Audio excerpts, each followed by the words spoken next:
In a Fox 23 investigation, the City of Tulsa is suing to get a transloading butane company to move. It's just north of downtown and right next to the BMX facility. Tulsa's investigative reporter Jana Clark first sounded the alarm about the potential dangers of this facility back in 2019.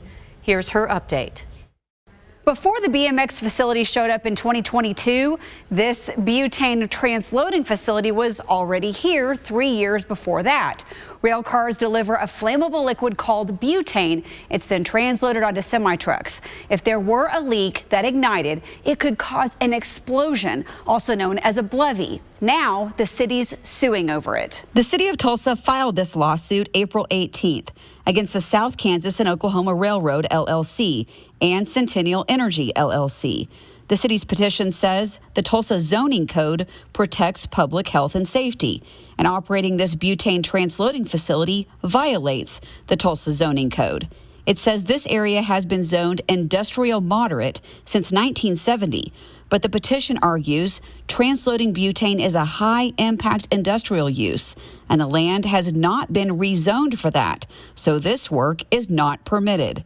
The lawsuit says transloading butane is a dangerous fire hazard that could cause a major explosion if ignited. I've shown you this worst-case scenario on file with the EPA. It shows what could happen if a single rail car leaked butane and caught fire. It could cause an explosion that affects people and property in a radius almost half a mile away. That includes this neighborhood, the Greenwood District, OSU Tulsa, and even part of One Oak Field. The BMX facility is right here. It's about time. Thank you. It's good. It needs to be done. Chemical engineer Fred Storer has been warning anyone who would listen about the dangers for years. I asked him why he thought the city decided to file the lawsuit now. Their back was against the wall. They couldn't continue to operate because if there's an accident, the city's going to be on the hook. When I asked the city why they filed the lawsuit, they told me no one could do an interview, but they did send this statement that says, the city recently received updated information about the current arrangements between the property owner, Skoll, and the company conducting the transloading at the site. Based on this information, the city believes it is not preempted from applying its zoning code in this case, but wants the district court's determination on that issue. Bottom line, the city wants the butane transloading company to stop operating and leave.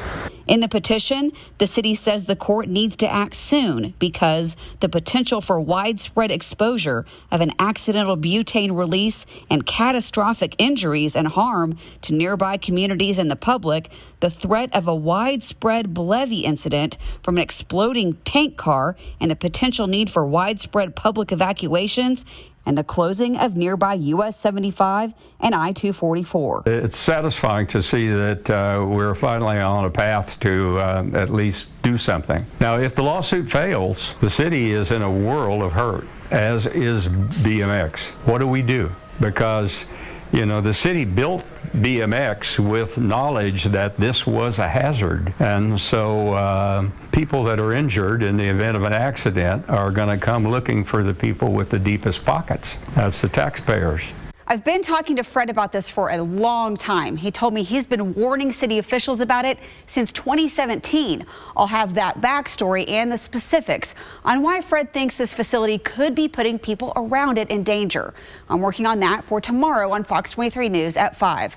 Covering news that matters, Jana Clark, Fox 23 News. Jana also reached out to the railroad and they told her they don't want to talk about it right now. She also reached out to the company, Centennial Energy, a couple of days ago and is still waiting to hear back.